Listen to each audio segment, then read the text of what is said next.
Hola a todos, muy buenas tardes. Mi nombre es Lina María Saldarriaga y soy la directora de operaciones de Aulas en Paz. Aulas en Paz es una organización que viene trabajando en este tema del hostigamiento escolar por más de 20 años en Colombia. Nacimos en la Universidad de los Andes y este año tenemos un convenio con la Oficina de Convivencia Escolar y la Secretaría de Educación de Bogotá. Este convenio fundamentalmente lo que busca es que todos y todas podamos entender juntos qué es este tema del hostigamiento escolar y validar cuáles son esas percepciones que los docentes y los estudiantes tenemos acerca de este fenómeno. Entonces, hoy voy a contarles un poco de qué se trata este convenio, que es lo que hemos estado haciendo de la mano de Aulas en Paz y la Oficina de Convivencia Escolar, y vamos a hablar de algunos conceptos fundamentales sobre el hostigamiento escolar que creemos que les van a ayudar a fortalecer y entender todas esas situaciones a las que ustedes se enfrentan en el día a día en las instituciones educativas y que implica una acción importante desde su rol docente. Entonces, sean todos muy bienvenidos.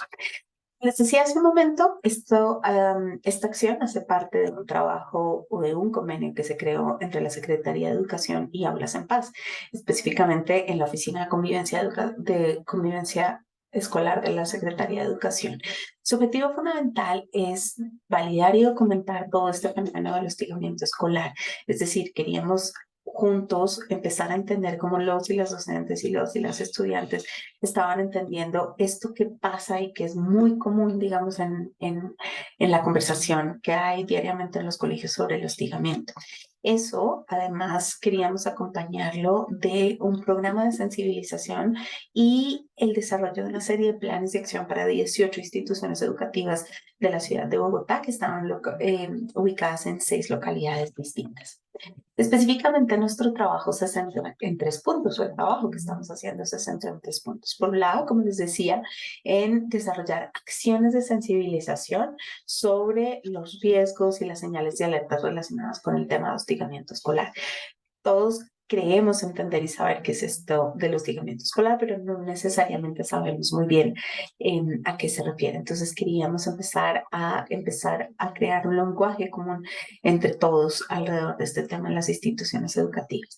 También teníamos un segundo objetivo que tenía que ver con realizar acciones de reflexión sobre la prevención y la atención de este fenómeno. Como les decía hace un momento, hay muchas iniciativas alrededor de este tema, pero no necesariamente conocemos cuáles son las más eficaces o las experiencias de cada una de las instituciones educativas que pueden ser provechosas para entender este tema del hostigamiento escolar. Entonces queríamos hablar de eso y finalmente queríamos centrarnos en entender la perspectiva de los y las docentes y los y las estudiantes alrededor de este tema del hostigamiento.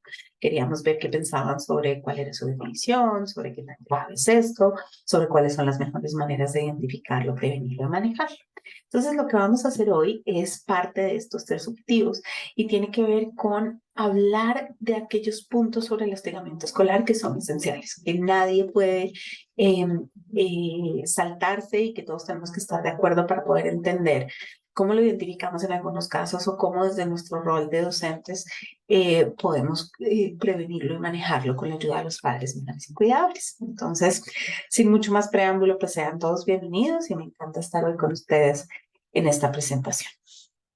Voy a empezar por contarles una historia. Esta es una historia que Aulas en Paz usa mucho para explicar este tema del hostigamiento escolar. Y la historia comienza con el caso de Lisa y Roselia. Lisa y Roselia son 2 niñas que están en 6º grado y que básicamente hicieron toda su primaria juntas. Tenían muchas cosas en común, jugaban mucho, vivían cerca. Su papá y su mamá, o sea, los papás y mamás respectivos de cada una de ellas eran cercanos. Y son lo que podemos llamar 2 amigas muy buenas. Sin embargo, este año, cuando empezó el año escolar, hubo un cambio muy importante y es que Manuela ingresó al colegio. Y al ingresar al colegio hubo un clic, una conexión muy importante entre Roselia y Manuela y se hicieron nuevas amigas. Lo que implica que para Lisa hubo un cambio también en la relación con Roselia y empezó a sentirse muy mal. Empezó a sentirse desplazada, empezó a sentir que no era tenida en cuenta y se lo manifestó a Roselia. Le dijo, Roselia, no te juntes con Manuela, a mí ella no me cae bien. Sin embargo, Roselia se sentía muy contenta y muy feliz con su amiga, con su nueva amiga Manuela, y no quería hacer eso. Entonces, Cuando Lisa le dijo eso, ella en vez de responderle a Lisa, fue a contarle a Manuela y Manuela lo que le dijo es, ella le dijo a Manuela eso y entonces lo que le dijo Manuela a Roselia fue no te juntes con Lisa. Si ella no quiere que seamos amigas, pues entonces tú no te juntes con Lisa. A lo cual Lisa supo que se había dado esta conversación y estaba muy enojada. Y había un amigo en común que tenían Roselia y Lisa que se llama Rodrigo. Entonces, en vez de seguir la conversación con Roselia, Lisa lo que hizo fue ir a pedirle a Rodrigo que por favor fuera donde Roselia y le dijera que ella era una estúpida por meterse con Manuela. Entonces aquí vemos cómo la cosa va de a poco escalando. Rodrigo quería mucho a Lisa o quiere mucho a Lisa, entonces le hizo caso básicamente y se fue a hablar con Roselia y le dijo, ¿sabes qué, Roselia? Que Lisa te manda a decir que eres una estúpida por meterte con Manuel. Y eso puso furiosa a Roselia, furiosa. Entonces fue e inmediatamente y se lo reclamó a Lisa y le dijo, Lisa, dígamelo en la cara, no me mande a decir las cosas con otras personas. Y entonces Lisa también se enojó y esto empezó a escalar y le dijo, ¿sabe qué? Lárguese. Y cuando le dijo lárguese, Roselia se enfureció tanto que le pegó una cachetada a Roselia. Y esto ya no solamente era un conflicto entre amigas, sino que empezó a ser una situación que se fue a los golpes. Cuando eso pasó, Lisa estaba muy enojada, no hizo nada más, pero lo primero que hizo fue contarle a su mamá que el Roselia le había pegado. Y pues por supuesto, como la mamá de Lisa y la mamá de Roselia eran muy cercanas, lo siguiente que hizo la mamá de Lisa fue llamar a la mamá de Roselia a contarle que Roselia le había pegado a Lisa. Entonces se está poniendo muy enredado, ¿no les parece? Y después, cuando eso pasó, la mamá de Roselia tuvo una reacción eh, digamos, estaba muy molesta, pero en vez de decirle algo a la mamá de Lisa, lo que hizo fue, perdóneme, lo que hizo fue ir donde Roselia y decirle, ¿sabe qué? Usted maneje sus problemas sola, a mí no me metan sus problemas. Entonces, fíjense, la gráfica que ustedes están viendo en esta presentación nos permite ver lo tremendamente complejo que se puede poner una situación o lo tremendamente compleja que puede llegar a ser una situación cuando hay un conflicto y hay una situación que empieza a salirse de las manos. Ya vamos a entender cómo se salió de las manos. Ahora les quiero contar otra historia y se las voy a leer porque es un caso muy típico que nosotros nos encontramos en Aulas en Paz. En el colegio había un grupo de nerds y entre ellos había un niño muy particular. Tenía las características típicas de la película de los nerds. Mis amigos y yo molestábamos a todos, todo el día, pero este personaje tenía algo que llamaba principalmente mi atención. No podía decir exactamente qué era. Me parecía lento, indefenso, sin alientos para defenderse. Me pasé todo el año llamándolo Cafufo, Dientón y una cantidad de sobrenombres que ya ni recuerdo. Al siguiente año, en sexto, mis dos mejores amigas y yo estábamos un día en mi casa buscando algo que hacer. No sé de dónde surgió la idea de llamar a Camilo a molestarlo y se nos ocurrió una fantástica idea. ¿Por qué no llamarlo y decirle que yo quería ser su novia? Eso hicimos. Una de mis amigas adoptó el papel de intermediaria. Lo llamamos y ella le dijo que en realidad lo que pasaba era que él me gustaba y que yo quería ser su novia. Al día siguiente, en el colegio, mi amiga fue y le preguntó que si él quería ser mi novio. Increíblemente, después de tanto tiempo de maltrato y de burlas, Camilo me dijo que sí. Durante horas estuvimos muy entretenidas escribiéndole cartas, diciéndole lo mucho que me gustaban los dulces y los chocolates, hasta que finalmente me cansé del jueguito y lo que hice fue tal vez el momento que recuerdo con mayor dolor. Fui donde Camilo y delante de otros niños le dije algo así como, ja, usted y yo no somos novios. ¿Creyó que yo me cuadraría con alguien como usted? Estas son dos historias que son muy típicas de, em, de las situaciones a las cuales nos enfrentamos cuando estamos hablando de hostigamiento escolar.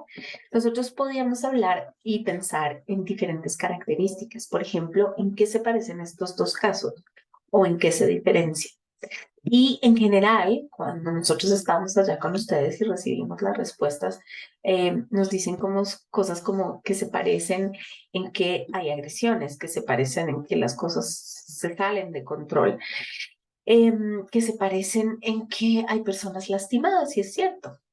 Pero cuando les preguntamos en qué se diferencian, hay una cosa que parece muy importante, que es distinta entre la primera historia que les conté y la segunda historia que les conté. En la primera historia que les conté, lo que nos dicen es, esto fue una situación que se salió de control de dos personas que se querían mucho, que fue escalando y escalando, pero ocurrió una vez. En la segunda historia, si ustedes se dan cuenta, hay una planeación. Fíjense que habla de un periodo largo de tiempo, del año, de todo el tiempo que se tomaron en hacer las cartas y en contarle a Camilo ciertas cosas y en planear y decir que iban a ir después donde todos los otros niños o delante de los otros niños y niñas a decirles que efectivamente esta niña no quería ser su novia. Entonces, fíjense que aquí la diferencia fundamental está en de dónde surge esto, en la repetición y en la planeación, en la intención clara de hacer daño. Parecería ser que en el primer ejemplo lo que tenemos es un caso en el cual dos personas que se quisieron mucho resolvieron mal un conflicto y este conflicto escaló y estalló de una manera inadecuada, porque claro, terminó en golpes, pero en el segundo hay una intención más clara de agredir y no solamente una reacción o una respuesta frente a una frustración o un enojo. En ese sentido, si yo les preguntara a ustedes, y piénsenlo ustedes mientras están viendo este video, ¿cuál de los dos es un caso de hostigamiento escolar? El segundo correspondería a un caso de hostigamiento escolar. Ambos están mal. Ambos corresponden a situaciones que tienen agresión. Ambos pueden incluirse dentro de estos casos que se ven en las rutas integrales de atención de la ley 1620, pero el segundo caso es un caso de hostigamiento escolar porque hay un desbalance de poder. Acuérdense que este niño Camilo lo describían como un niño indefenso que no se podía defender. Hay tres niñas que están haciendo o están planeando hacerle cosas. Entonces hay una intención premeditada de agredirlo y claramente está este tema de la repetición donde ocurre varias veces. Entonces esos son los tres criterios que nosotros utilizamos para decidir que un caso es parte de o podemos clasificarlo como hostigamiento escolar. Ahora, eso nos hace pensar en algo muy importante y es la diferencia entre agresión, conflictos y hostigamiento escolar. A veces usamos esos términos de manera intercambiable y en realidad cada uno de ellos tiene un significado distinto, porque pueden parecer lo mismo, pero en realidad tienen características muy distintas. Que hacen que nosotros debamos abordarlos de manera diferencial. Entonces, los conflictos son fundamentalmente posiciones encontradas que podemos resolver de manera pacífica o no. Se pueden salir de las manos y se pueden resolver a través de las agresiones. Pero cuando esas agresiones cumplen las tres características de desbalance de poder, de repetición, sistematicidad y de una intención clara de agredir, entonces ahí estamos hablando de hostigamiento escolar. Y fundamentalmente lo que hemos aprendido a través de los años, no solamente con la investigación, sino con la intervención, es que como tienen estas características distintas, los debemos resolver de maneras distintas. Un caso de hostigamiento escolar de ninguna manera se resuelve como un caso de conflicto, porque un conflicto se puede mediar, un hostigamiento escolar no, y lo mismo pasa con la agresión. Entonces, es importante tener en cuenta que no se resuelven ni se abordan de la misma manera. Entonces, como les decía hace un momento, los conflictos, o separemos cada uno de estos conceptos para que lo podamos entender mucho mejor. Estos conflictos son situaciones en las que hay dos o más partes, o personas, o grupos, o lo que sea, con posiciones encontradas. Yo quiero una cosa, ustedes quieren otra cosa. Y esas posiciones encontradas son lo que hacen que nosotros nos sintamos incómodos y que tengamos que buscar una manera de resolver esa situación para que todos estemos mejor.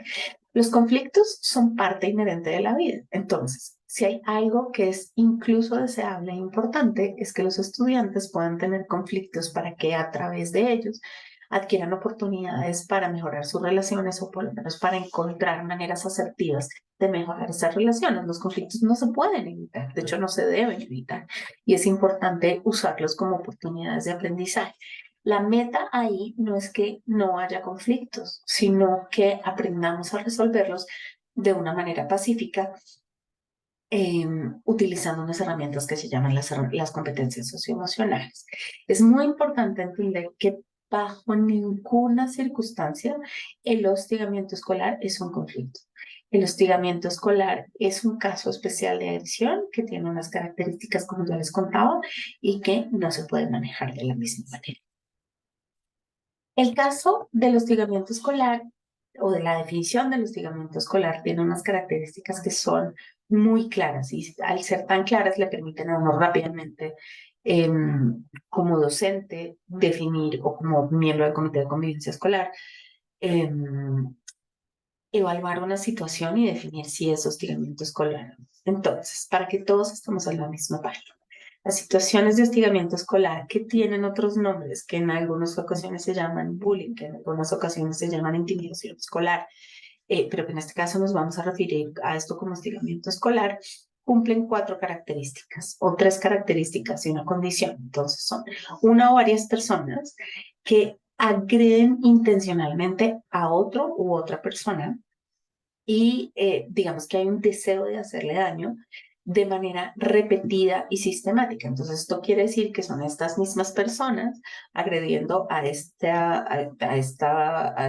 niño o esta niña que está en una situación de desbalance de manera constante, que lo podemos ver varias veces. Y digamos que es una situación que se repite a lo largo del tiempo. Y en esa, digamos, en esa definición, la última característica es que la víctima usualmente es vulnerable, es decir, no tiene cómo defenderse porque hay un desbalance de poder. Y ese desbalance de poder se puede ver de muchas maneras. Puede ser que haya uno más grande que el otro, que sean más personas versus una sola víctima, que sean personas con más recursos económicos o con más recursos sociales, pero en general en las situaciones de hostigamiento escolar o de intimidación escolar, siempre, siempre, siempre hay un desbalance donde hay una persona que no se puede defender frente a las otras. Muy bien. Entonces, si yo pudiera graficar esto, se vería más o menos así. Entonces, fíjense que están los conflictos y los conflictos pueden ser estos conflictos positivos que ayudan a resolver y aprender a, digamos, a desarrollar habilidades de negociación. Y que cuando esos conflictos son manejados mal a través de la agresión, pues se conviertan en situaciones de agresión, que es como cuando hay una intersección entre ese círculo gris y ese círculo azul. Y el hostigamiento siempre, siempre es una agresión. Lo que pasa es que es un tipo particular de agresión porque tiene esas 3 características. Hay agresiones como las del primer ejemplo de Roselia y de Lisa, donde no cumplo los criterios de sistematicidad y repetición. Eso ocurrió una sola vez, o por lo menos lo he visto yo una sola vez, y necesito trabajarlo de una manera particular, pero también necesito entender que no necesariamente eso es una situación de intimidación o de hostigamiento escolar. Alrededor de este tema también hay muchos mitos que yo quisiera conversar con ustedes porque creo que además es una de las cosas que más eh, está relacionada con el trabajo que nosotros hacemos como docentes en las instituciones y con el manejo que le damos a este tipo de situaciones. Entonces, el primer mito que hay alrededor de esto tiene que ver con que el bullying no existe en este colegio. Hay colegios que dicen, no, es que aquí hay una política de cero tolerancia frente al bullying. Y en realidad, lo que muestra la evidencia es que el bullying no es, perdónenme, el hostigamiento escolar no es una situación de una persona mala, le voy a poner más comillas porque no estamos hablando de personas malas, pero sí una persona que agrede y una persona que es víctima de esa agresión. El hostigamiento escolar es una situación de varias personas en donde el problema es un problema relacional de un grupo. Por lo tanto, ese tipo de problemas existen en todas las instituciones educativas. ¿Por qué? Pues porque hay niños y niñas que se tienen que relacionar todo el tiempo. Y entonces, en ese sentido, la creación de lazos y lo que tienen que hacer y la negociación, etcétera, etcétera, hace que se den este tipo de situaciones. Entonces, primera idea. Aquí no hay, en este colegio no hay hostigamiento escolar. En todos los colegios hay hostigamiento escolar. Lo que pasa es que en algunos es mucho más visible para nosotros, los adultos, que frente a los otros. La otra idea o el otro mito que tenemos alrededor de las situaciones de intimidación escolar o hostigamiento escolar es que solamente ocurren entre adolescentes. Y las investigaciones más recientes, bueno, incluso hay unas que ya están, que datan de varios años, lo que nos han mostrado es que este tipo de agresiones sistemáticas y repetidas con desbalance de poder se pueden empezar a observar incluso desde la edad preescolar. Claro está que hay que hacer una salvedad y es que en la edad preescolar hay unas características muy importantes de cómo se ve ese hostigamiento por el tema de desarrollo de los niños, pero uno lo puede identificar con esos 3 criterios que estamos usando y es muy importante para todos entender que no solamente los niños, las adolescentes y los adolescentes eh, se involucran en situaciones de hostigamiento escolar. El tercer mito tiene que ver con esta idea que les estaba nombrando hace un segundo sobre la manzana podrida. Hay, digamos, adultos, padres, madres, cuidadores o los mismos docentes o las docentes que me dicen, Lina, es que yo lo que creo es que si sacamos a este niño o a esta niña, vamos a resolver el problema. Y como les decía, en realidad esto no es un tema de una persona. Esta es la persona, digamos, si podemos identificar en algún punto una situación de hostigamiento escolar, identificamos una persona que es la que está ejerciendo esa agresión, muy probablemente si sacamos a esa persona del panorama, alguien más venga a suplir esa función, porque es un fenómeno grupal y porque no solamente es una cosa entre 2 personas o entre una víctima y varios agresores, sino es un tema relacional y muy probablemente lo que pasa cuando ese agresor sale es que otro niño o otra niña viene a cumplir ese rol de poder que puede tener ese agresor. Otro de los mitos que hay alrededor de las situaciones de hostigamiento escolar es que el hostigamiento escolar es inofensivo.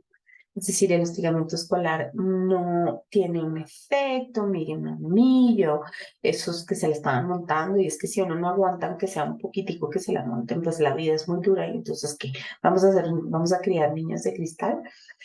Y en realidad, esto es un tema muy importante, porque hay consecuencias muy graves para niños, niñas y adolescentes alrededor de el tema del hostigamiento escolar.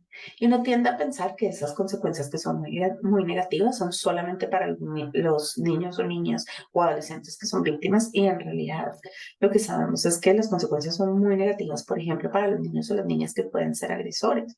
Es decir, aquellas personas que están ejerciendo el rol de agresión de agresor en ese momento de agresora eh, puede ser un tema importantísimo de desensibilización frente al dolor del otro, puede ser un tema importantísimo de no entender los límites, o incluso los niños o las niñas que observan también se pueden desensibilizar y creer que algo que ven, que está mal, que es una agresión, que es un abuso de poder por parte de un estudiante, sea normal. No es normal. Entonces es muy importante entender que tiene consecuencias muy graves y que no es inofensivo.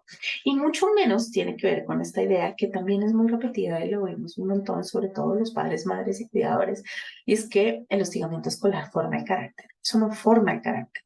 Eh, el hostigamiento escolar se relaciona con unos indicadores de salud mental importantes. Hay relación importante con ansiedad, relación importante con baja autoestima, con inseguridad, incluso con riesgo de suicidio y autolesiones. Entonces, hay consecuencias que son lo suficientemente importantes como para entender que la situación de hostigamiento escolar por la que puede atravesar un niño o una niña es una cosa a la que hay que ponerle atención y es tremendamente grave. La otra o el otro mito que está o que existe alrededor de esto tiene que ver con cómo abordarlo. Muchas veces lo que nosotros oímos en Hablas en Paz tiene que ver con el dele más duro. Y el dele más duro es, pues no se deje. Incluso me ha pasado y hemos escuchado situaciones en las que padres, madres y cuidadores les dicen a los niños y niñas que deben volver a la casa. Ojo, si vuelve golpeado, porque es que si vuelve golpeado porque le hicieron algo, es que yo le voy a dar más duro a usted para que sepa lo que es que le casquen y así tenga algo por qué llorar. Entonces, eso por un lado está invalidando un montón de situaciones que pueden llegar a ser muy complicadas. Los niños y las niñas no dejan de defenderse o se convierten en víctimas porque quieran ser víctimas, sino porque no tienen los recursos para hacerlo de una manera distinta. Entonces, es muy importante entender que cuando yo lo que hago es sugerir que los niños o las niñas respondan con más agresión frente a las situaciones de hostigamiento, muy probablemente lo que voy a hacer es que voy a escalar esa situación y van los agresores o las agresoras a darle más duro a ese niño víctima y esto se vuelve una situación de nunca. Muy bien. ¿Cómo se ve? ¿Cómo se ve ese tema del hostigamiento escolar? ¿En qué se puede reflejar? Entonces, hay muchos tipos de hostigamiento escolar o muchas manifestaciones, digamos, de agresión alrededor del hostigamiento escolar. Pueden ser física, golpes, patadas, puños, mordiscos, etcétera, etcétera. Puede ser verbal, pueden ser insultos, todas las palabras, digamos, que utilizan los niños y las niñas para referirse entre ellos, que tengan la intención clara de lastimar y agredir al otro. Puede ser relacional o puede ser indirecta. Eso quiere decir, por ejemplo, dejar a alguien por fuera de un grupo, no incluirlo, no invitarlo, armar un rumor y esparcir un rumor acerca de esa persona y dañarle su reputación. Eso puede ser también un tipo de agresión que caracteriza el hostigamiento escolar. Y hay una que tiene que ver con los medios digitales y esa es muy importante en el sentido en que aquí varía un poquito la definición de hostigamiento porque los criterios de sistematicidad y repetición que son tan importantes a la hora de pensar en una situación de hostigamiento escolar. Por ejemplo, si hay alguien que toma una foto de una persona y la distribuye, una foto con contenido sexual explícito, y la distribuye entre sus compañeros y compañeras, una vez que haga eso, esa situación por el alcance que tiene, el daño de distribuir esa foto se puede considerar una situación de hostigamiento escolar a través de medios digitales. Em, es muy importante también entender que ese hostigamiento escolar a través de medios digitales, pues tiene una característica que está mediada por la tecnología. Y es que ese desbalance de poder tiene que ver ya aquí, por ejemplo, con el alcance que yo puedo tener con el daño que te estoy haciendo. Entonces, yo quiero dañar tu reputación y armo una foto, no sé, piensen como una foto de un cerdo y le pongo la cabeza de una persona y la distribuyo por todas partes. Ni siquiera piensen en contenido sexual explícito. Una foto de un cerdo con la cabeza de una persona. El desbalance aquí está en que yo, a través de esta creación digital, puedo acceder a muchísimas personas. ¿Cuánto tiempo nos toma reenviar una foto por WhatsApp o cuántos contactos tenemos nosotros en WhatsApp? Es realmente bastante fácil tener un alcance grandísimo. Entonces, el énfasis del hostigamiento a través de medios digitales está puesto en eso, en que ese desbalance de poder está mediado o potenciado por los medios digitales y que, pues, por ejemplo, no necesitamos cumplir los criterios de sistematicidad y de repetición, porque esa situación y el alcance que tiene es lo suficientemente grave. Entonces, ¿cómo es o cuáles son las características de este hostigamiento que se distinguen de las características del hostigamiento normal a través de los medios digitales? Entonces, la primera es que es mucho más fácil que sea anónimo, no es tan fácilmente identificable la persona que agrede, la velocidad de propagación, perdónenme, es inmensa. Pues porque es que yo solamente necesito reenviar y lo puedo reenviar a miles de personas. El alcance en ese sentido entonces es muy grande y que haya escrito. Nosotros una de las cosas que les decimos en Aulas en Paz es que una vez esto sale a, digamos, a las plataformas o a los medios digitales, es súper difícil recuperarlo y eso que las autoridades se han convertido en, digamos, en medios muy buenos a través de los cuales se como que se procesa esta información y se recupera, pero es digamos, muy grande ese alcance y queda escrito. Y frente a las cosas que ocurren, digamos, dentro de las instituciones educativas, los niños pueden tomar la decisión de salir del colegio, por ejemplo.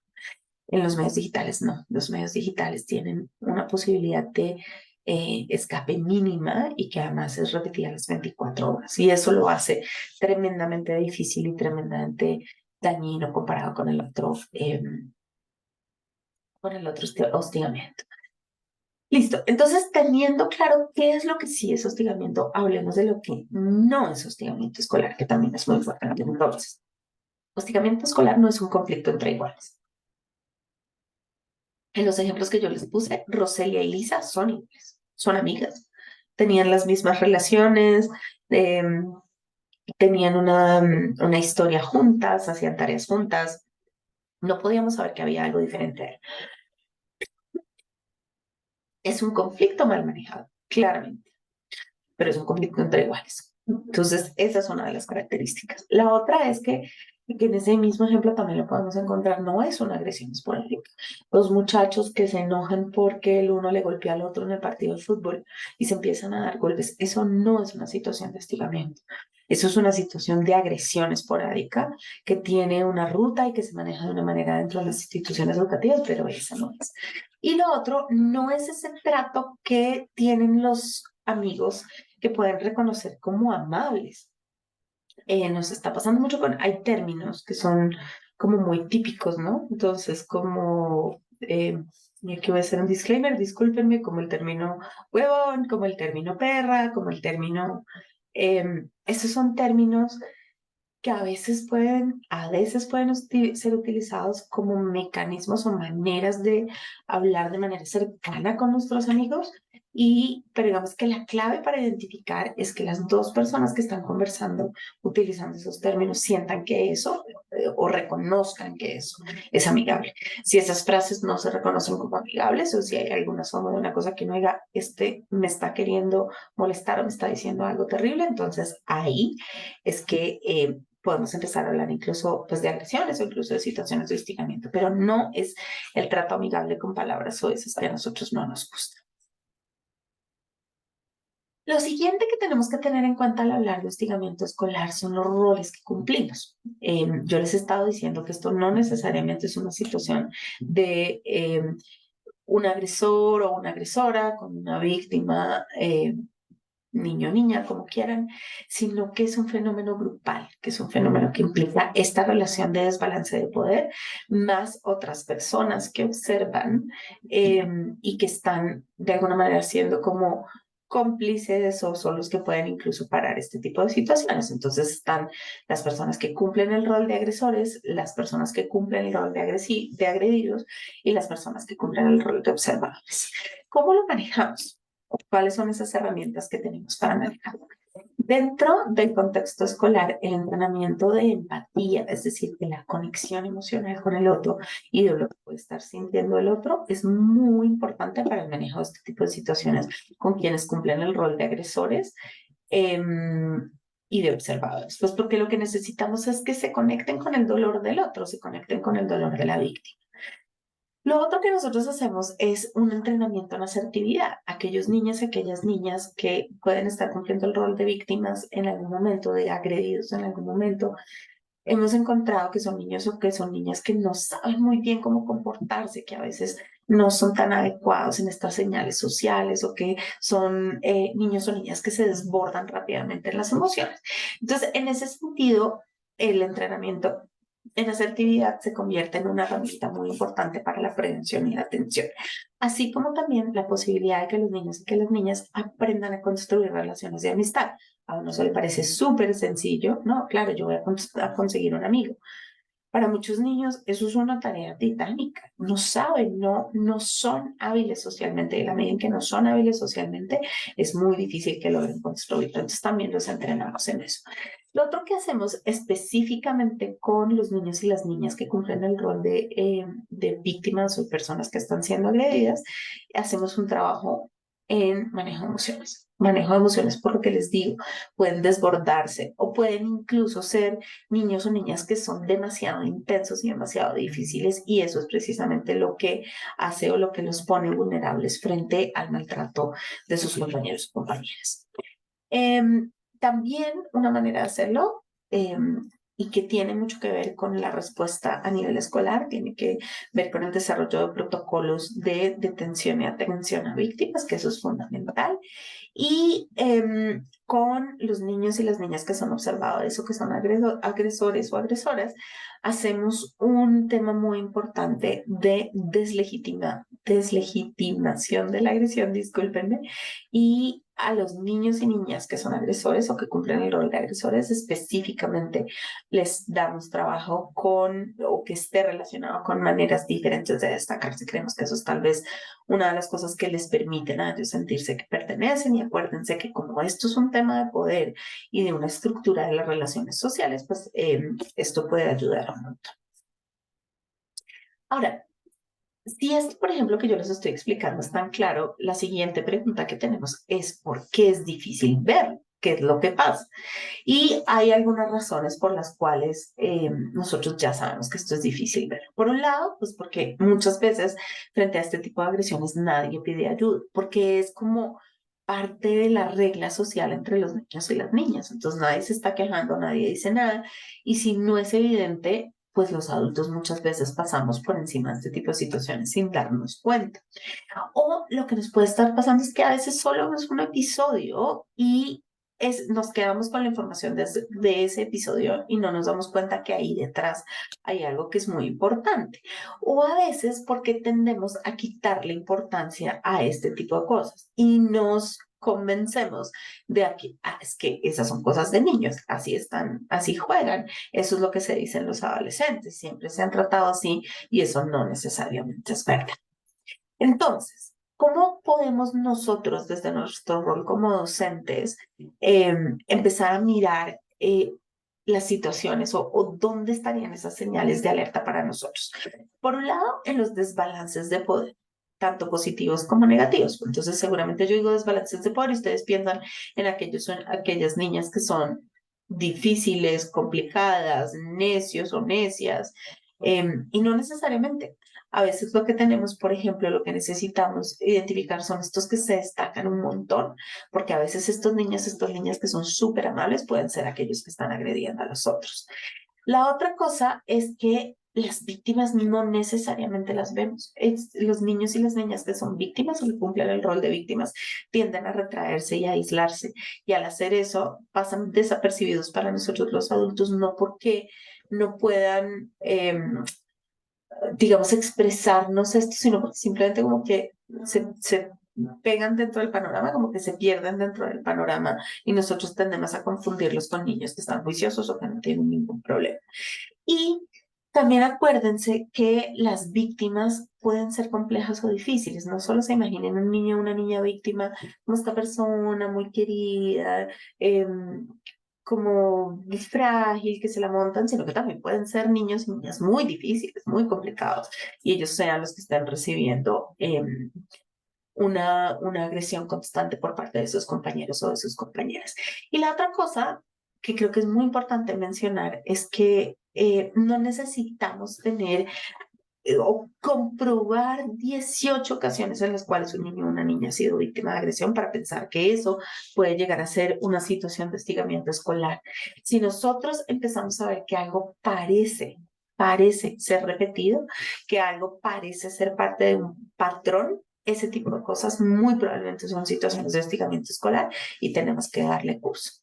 Entonces, ¿qué podemos hacer si creemos que algo está pasando? Lo primero es el freno asertivo de la agresión. ¿Y qué es el freno asertivo de la agresión? Es que inmediatamente nosotros observemos una situación en la cual un niño o varios están agrediendo a otros. Puede ser el chiste dentro del salón, puede ser una situación en el recreo, puede ser una situación en el bus.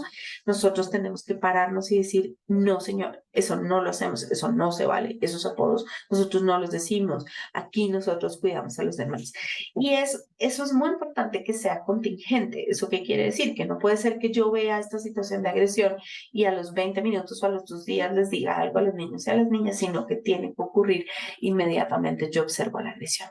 Lo otro es que yo tengo que tener claro a quién debo informar, porque mucho de esto sí, claro, ocurre en el salón y está dentro de su potestad como docentes, pero necesitamos saber si esto llega a escalar, a dónde tenemos que reportarlo, el director de curso, la persona de convivencia, el psicólogo, no sé, las personas que dependiendo de cada situación estén asignadas dentro de las instituciones. Y finalmente necesitaríamos un poco como organizarnos en términos de promover el aprendizaje que se puede dar dentro de las actividades pedagógicas en el aula, las sesiones de dirección de grupo, sesiones en las cuales se trabaje empatía, sesiones en las cuales se trabaje cuidado por el otro. Ese tipo de cosas nos ayudan a crear un clima que favorezca más el cuidado y no necesariamente la agresión. Pero cuando ya tengo yo, por lo menos evidencia, no necesariamente certeza, pero por lo menos evidencia de que algo o alguien, algo está pasando o alguien está siendo víctima de hostigamiento escolar, tengo una herramienta muy sencilla que se llama las conversaciones individuales. Esas conversaciones individuales son nuestras conversaciones de adultos con aquellos niños o niñas que pueden estar involucrados en esta situación. Esto puede ser, esto además tiene un orden, no ocurre pues digamos, como de manera indiscriminada, sino que ocurren rápidamente desde que yo me doy cuenta de esto. Son conversaciones muy cortas. La primera es con el líder, con la persona que uno puede identificar que está agrediendo a los otros. La segunda es con los reforzadores y por último con la víctima. Estas conversaciones ocurren en un lugar muy informal, fuera del salón, en donde su propósito no va a ser que yo les diga a los muchachos y a las muchachas como, ya me di cuenta, los pillé, sino que ellos puedan compartir con ustedes una preocupación genuina por el bienestar de la víctima que les permite a ellos entender que ustedes están al tanto y que están involucrados y preocupados, pero que también no estamos nosotros intentando que ellos o como juzgarlos, porque eso usualmente lo que genera es una resistencia. Entonces, el propósito de esta conversación no es un regaño previo ni una advertencia, es una conversación para construir confianza en la que no juzgo, no regaño y no echo culpas, sino, y mucho menos recaudo información, sino que son conversaciones rápidas y de 10 minutos en las cuales yo le digo, ¿sabes qué? He notado que fulanito o sultanita la está pasando muy mal. ¿Tú lo has notado también? No, profe, yo no lo he notado. Pero ¿te acuerdas el día que pasó esto y esto? Ah, sí. O, por ejemplo, ¿tú has visto una situación en la que haya estado triste? Sí, ayer en el recreo. Ok. ¿Hay algo que tú crees que puedes hacer para que esta persona se sienta mejor? Y en esas conversaciones yo lo que busco es hacer que la persona, el agresor o la agresora hable conmigo, el reforzador o la reforzadora hable conmigo, y la víctima hable conmigo, no con nadie más. Entonces son alrededor de la preocupación genuina por el bienestar del otro. Con la persona que está haciendo el intimidador puedo hacerle preguntas muy sencillas. Entonces le puedo decir como, mira, me gustaría hablar contigo porque fulanito, sultanita está pasando una situación difícil, tú sabes algo. Y esas conversaciones siempre tienen un punto de quiebre. O sea, no, no, no, no, hasta que finalmente logran identificar, aunque sea una sola situación en la cual el agresor o la agresora reconozca que el otro la ha pasado mal. Y acuérdense que nosotros hacemos entrenamiento en empatía y parte de eso tiene que ver con esta conversación.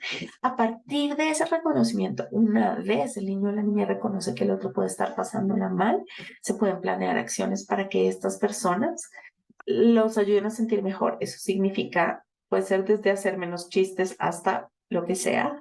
Y estas conversaciones son, digamos, rápidas en términos de que son cortas, son breves, son sin juzgar, pero también que se van siguiendo muy rápidamente en el tiempo, entonces aproximadamente en la otra semana.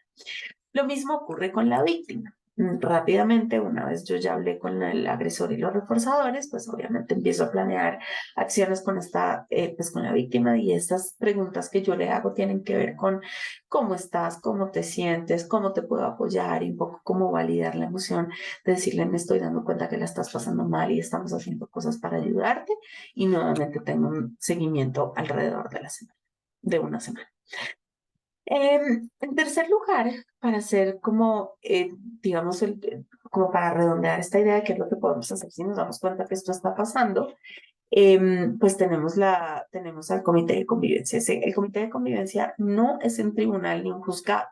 El comité de convivencia es, digamos, la instancia dentro del colegio que apoya, por un lado, todo lo que tiene que ver con promoción y prevención, pero por otro lado, de pensar estas situaciones que deben seguir un protocolo, ruta de atención integral, etcétera, etcétera, y darles todo el apoyo para que puedan cumplirse como todos esos requisitos. Entonces, ahí se tiene que definir cuál es el tipo de atención en salud que tiene que tener esta persona, debe garantizarse la protección en la intimidad de los datos de las personas involucradas, incluido el agresor o la agresora, y el comité tiene un rol muy importante en el diseño de los planes pedagógicos que van alrededor de estas propuestas.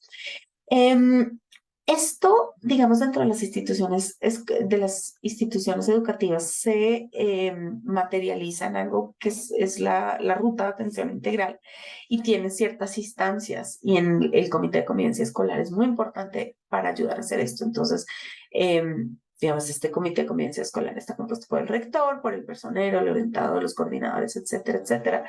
Y ese comité lo que hace es valerse de las herramientas que tiene, el manual de convivencia, sobre estas pautas y acuerdos de lo que se vale y lo que no se vale, cuáles van a ser las medidas pedagógicas. Tiene que ver también con las pautas de conducta y cuáles son los pasos a seguir cuando se enfrenta un colegio o una institución educativa a este tipo de situaciones, que eso se llaman los protocolos de atención. Entonces, para cerrar, mis queridos y queridas profesoras, es muy importante pensar cuando estamos hablando de hostigamiento escolar que el hostigamiento, aunque pueda ser invisible, tiene unas señales de alerta que nosotros podemos captar más fácilmente y no muy fácilmente, perdóname, y no necesariamente tengo que hacer todo hasta que compruebe que una situación ha sido repetida, sino que yo rápidamente desde el pedagógico no tengo que esperar a que se involucre un psicólogo o incluso la policía de infancia y adolescencia. Desde lo pedagógico puedo hacer cosas para promover este tipo de habilidades dentro del salón de clase y eso lo puedo hacer a través como de herramientas. Aquí les dejo dos, que son dos libros que hemos publicado con la Universidad de los Andes, uno que se llama Educación, Convivencia y Agresión Escolar y otro Competencias Ciudadanas de los Estándares al Aula, y ambos nos dan ideas sobre cómo esto se maneja. Y bueno, pues nada, como siempre les decimos y les hemos dicho a lo largo de estas conversaciones que hemos tenido en este convenio, lo importante de este tipo de situaciones es que entendamos cómo cada una de las herramientas que nos da la Secretaría de Educación, que tenemos a través de materiales como los que les acabo de mostrar, o los protocolos internos o las rutas internas que cada uno de ustedes tiene dentro de las instituciones educativas, cómo nos podemos apoyar para hacer buenos programas de promoción y prevención y para que los procesos de atención a casos sean procesos que se enfoquen en la reparación, que sean restaurativos y que no solamente sean punitivos y que busquen, pues digamos, un castigo ejemplar, como dicen a las víctimas. Aquí lo importante es tener consecuencias lógicas, tener consecuencias importantes, pero que de esa situación todos los niños puedan salir con herramientas y fortalecidos. Muchas gracias a todos y espero que les haya sido de utilidad.